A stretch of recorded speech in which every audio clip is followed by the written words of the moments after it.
And women are sacred beings. Children are sacred beings. And although we are hunters, and every one of us are trained as really young children to hunt. You know, some of the kids that I was playing with when I was in first, second grade, they had BB guns. I wanted one. My dad said he wouldn't hear of it. So I learned to shoot a .22 pistol, and I learned to shoot a .410 shotgun and a .22 rifle, and bows and arrows. Okay, and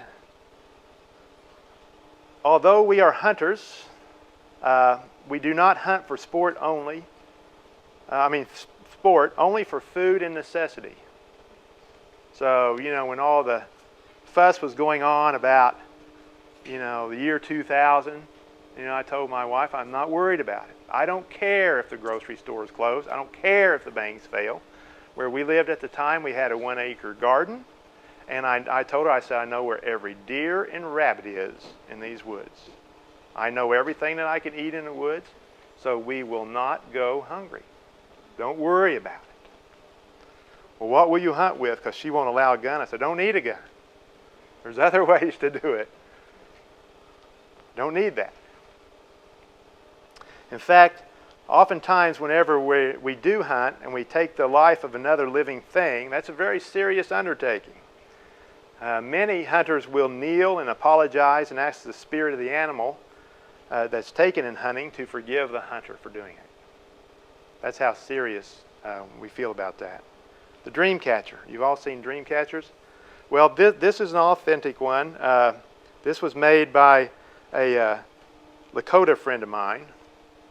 And this is made out of elk. And no, somebody's saying, well, what'd you do, dye it white? No. This was tanned the natural way, which is to use the brain of the animal for tanning. The myelin that covers the brain cells, that gives it the white appearance, is a very fatty substance, and that's what we use to tan with. And you apply it several times. You know, you apply it, rub it in really good, and then let it set, and then wash it off, and then repeat the process as many times as you want to make it as light in color as you want and as soft as you want. Now, you can do it with deer or whatever. If you've ever, I'm sure many of you have hunted deer and you've skinned a deer, right? Have you ever tried to preserve the deer skin? And so you scrape it down and you go back out the next day and you can stand it up in the corner, right? Because you have to complete the tanning process. Using the brain of the animal is the best way to do it. The web here is made of sinew.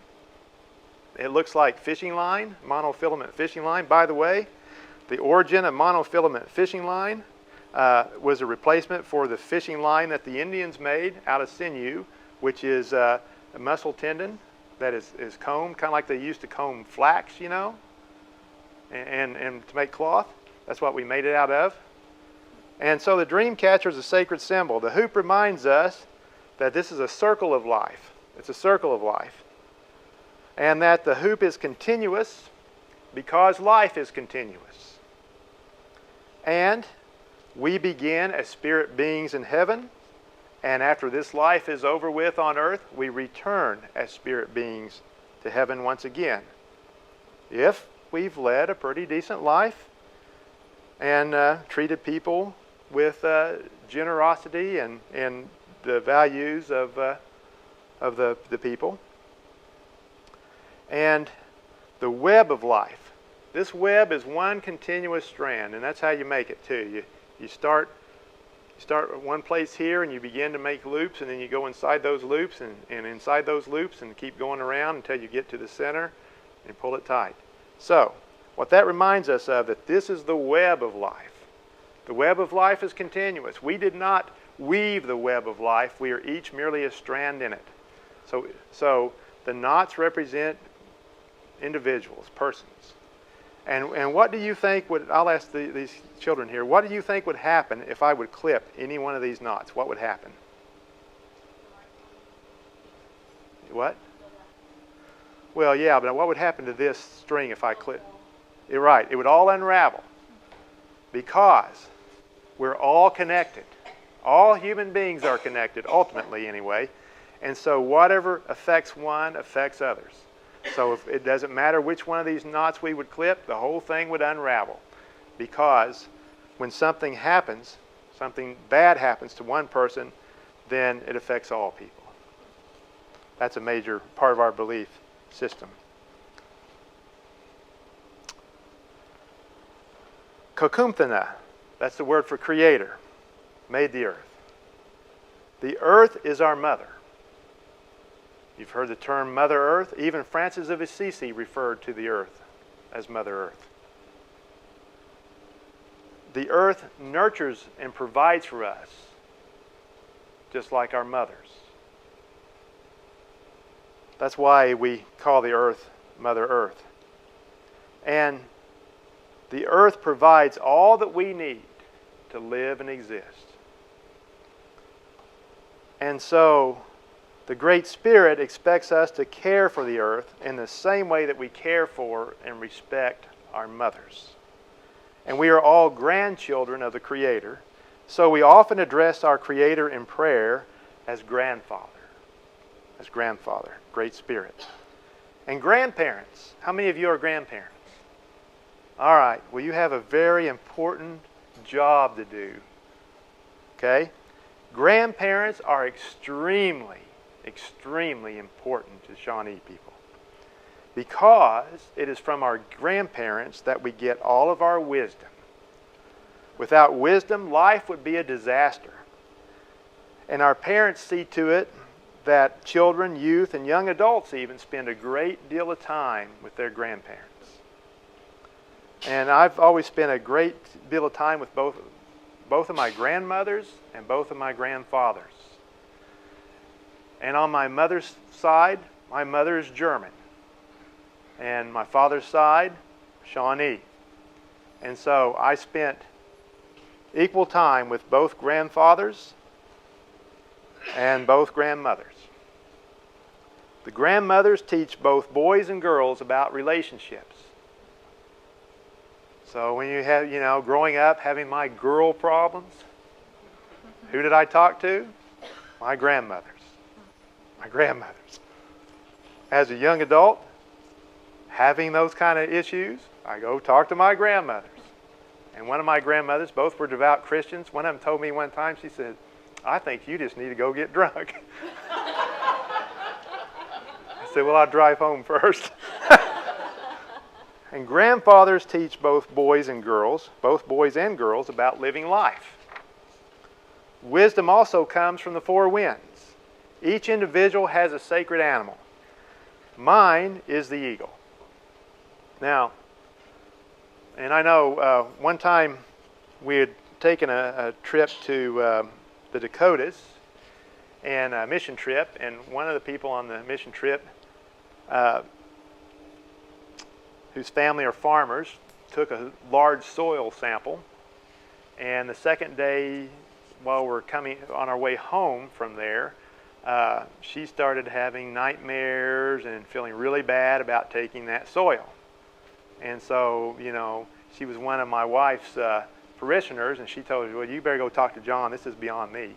So she came and talked to me about it, and I asked her where she got it, and I said, "Well, you really shouldn't have done that." And now we are, at that point, about 900 miles away from the reservation when this happened. Ken remembers when that happened. He was on that trip. And so I said, "Here's what we'll do. When we get back to Indiana, that would be on a Friday. I said that next Sunday after church, come on over here, bring that soil with you, and we will take it down to the Wabash. We will have a cedering ceremony, and we will send it back through the rivers and break the curse." And as we're driving back, Ken was driving the golf cart, remember that? And we're driving back through the woods. I'm hanging on to the back in my regalia and holding a tortoise shell where we were burning the cedar, and this is a feather fan for that. I'll explain more in a minute. Then an eagle swooped down in front of us. And Ken goes, wow, I've always wanted to see an eagle, and that's the first time I've seen one. The eagle's my guiding animal. And whenever I see an eagle soaring ahead of me when I'm driving or walking, I mean literally see an eagle, then she is telling me to continue my path, that I'm on the right path. Sometimes, and in a few personal situations in recent months, I've been driving between here and Mount Vernon and praying, and I'll see an eagle sitting on the fence. And when I see an eagle sitting on the fence, then that means to just wait till I hear from the Great Spirit before making a decision or acting on it. For me, the eagle always comes at exactly the right time. Sometimes she flies gently, flapping her wings with her head held high, telling me I did the right thing or I made the right decision. Sometimes she's gently soaring, which means for me to keep going the direction I'm going, but to take it slow and easy and patient. And sometimes we smoke the sacred pipe. And the smoke from the sacred pipe, when we smoke it with tobacco, carries our prayers into heaven. And sometimes, most of the time, we put slivers of red bark in the pipe. And red bark is from a sacred tree. Can anybody guess what that tree is? It's a dogwood tree.